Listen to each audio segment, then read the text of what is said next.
April 7 taong kasalukuyan sa aming pamana aming natuklasan ang isdang sulahan na may sungay sa noo, mga lods.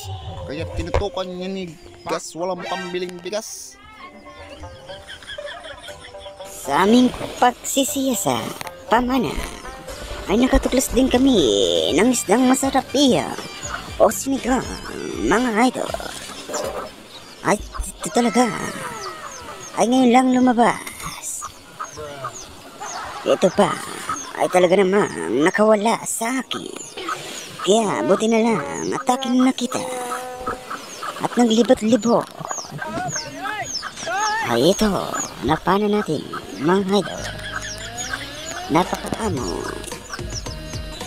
Kung hindi ka pa nakapalo, huwag kalimutan pindutin ng follow sa ita. At pag nagustuhan mo na rin, comment and share. Mga idol, maraming salamat pala sa ating mga taga-subaybay. 11 followers, maraming salamat mga idol. Ating paghahanap ay may dalawang sulahan ang ating nakita. Ay kaya naman sininyan natin sa isang nating kasama upang ito'y panain. Ngunit hindi pa rin siya sumisisi. Kaya hinihintay natin at ninintihan mga idol.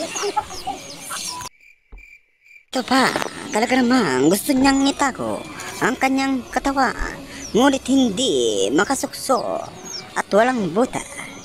Kaya ating napana. Kaya lang, kailangan natin ng sipag at tiyaga para meron tayong nilaga.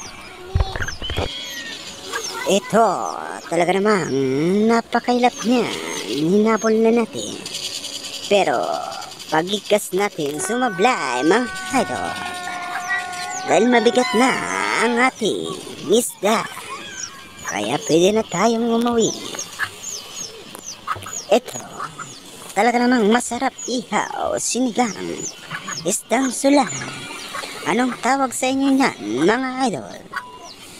Kung hindi ka pa nakafollow, huwag kalimutan. Follow and share and comment na rin mga lods. Maraming salamat.